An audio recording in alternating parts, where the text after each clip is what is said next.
बचपन से अप्रैल फूल मनाते आ रहे हैं और हमें बड़ा ही मज़ा आता है दूसरों को मूर्ख बनाने में। लेकिन देखो, कभी भी हम अपने अंदर झांक के नहीं देखते हैं कि जीवन हमको मूर्ख बना रही है, या यूँ बोलो कि हम जीवन को समझ नहीं पा रहे हैं तो हम खुद अपने आप को मूर्ख बना रहे हैं।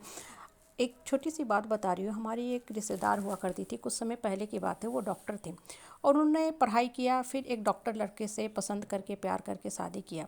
उसके बाद क्या हुआ कि वो जो लड़का था उनको धोखा दे दिया, वो किसी और के साथ उसका अफेयर होने लगा।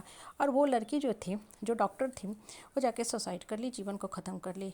ये जो बात है, ये आज भी जब भी मेरे जहन में आता है, दिमाग में आता है, तो हम यही सोचने बैठ जाते हैं कि लोग अपने जीवन के साथ कैसे खिलवाड़ करते रहते हैं।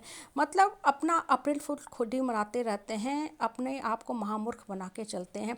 कभी जीवन की सच्ची परिभाषा नहीं समझ पाते हैं कि धरती पे हम किस पर्पस से आए हैं। कोई आपको ठुकरा दिया, आपको सही ढंग से भावना, फीलिंग, इमोशन की कदर नहीं किया, कोई आपको प्यार नहीं किया, तो चलो खा के पी के सो के लटक जाओ। सिर्फ एक ही फील्ड की बात नहीं है, बहुत से ऐसे फील्ड हैं जहाँ लोग इस तरह के कदम उठा लेते हैं। हमें बड़ा ही मुझे आश्चर्य होता है कि लोग लाइफ का जो रियल मीनिंग है, रियल मोटो है, उसको समझते नहीं है। क्यों आप धरती पे आए हो ये भी आपको नहीं पता है। और सबसे बड़ी बात, आप कभी भी अपने अंतर मन के अंदर झांक के नहीं देखते हो कि आपकी आत्मा में, आपके मन में, आपके माइंड में कितनी शक्ति भरी हुई है।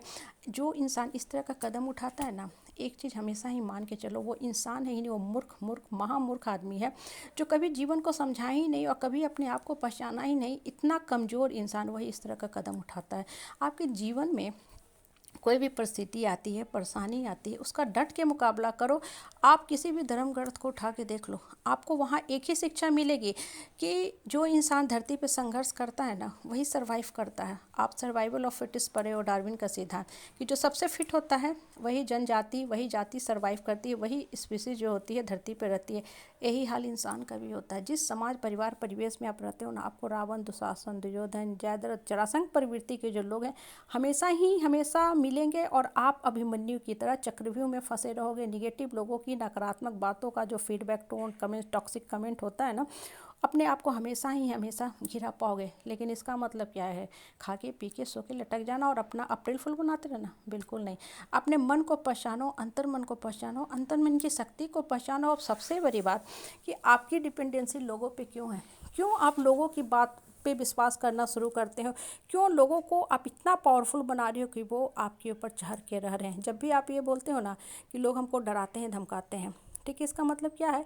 कि लोग बहुत स्ट्रांग हैं, ठीक है। या आप बोलते हो अरे हम क्या करें, कॉम्प्रोमाइज़ करते हैं, सहनशील हैं, डर जाते हैं, इसका मतलब क्या है? कि आप अपनी पीठ थपथपा रहे हो कि भाई हम बहुत ही वीक आदमी हैं, बहुत ही हम कमज़ोर आदमी हैं। अब देखो, वो आदमी स्ट्रांग है तो आपकी क्या करना है? आपको कमज़ोर बन के रहना है? बिल्कुल नहीं, बिल्कुल नहीं। बचपन में आपने एक कहावत हम लोग पढ़ा करते थे कि ये लाइन जो है ना बड़ी है, लेकिन इसके सामने एक और बड़ी लकीर खींच दो तो वो छोटा हो जाएगा।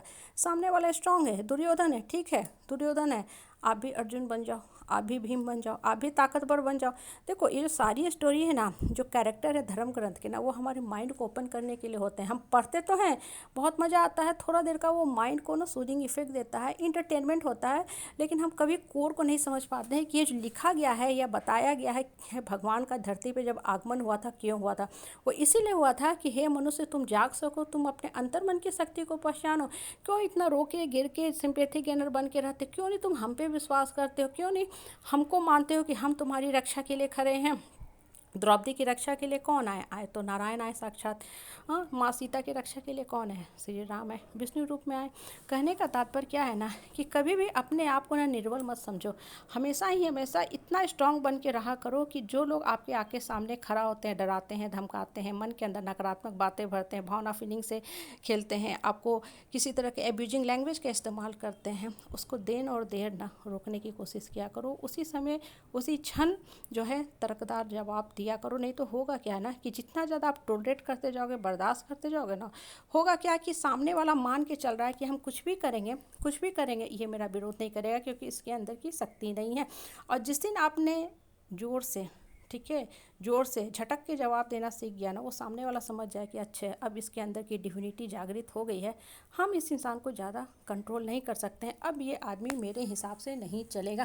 कहने का तात्पर्य क्या है ना, कि अपने अप्रैल फूल अपना मनाना बंद करो, मन को मजबूत बनाओ, स्ट्रांग बनाओ, ऊपर वाला पे विश्वास करो, अपने अंतर मन की शक्ति को, माँ दुर्गा की शक्ति को बाहर निकालने का कोशिश किया करो।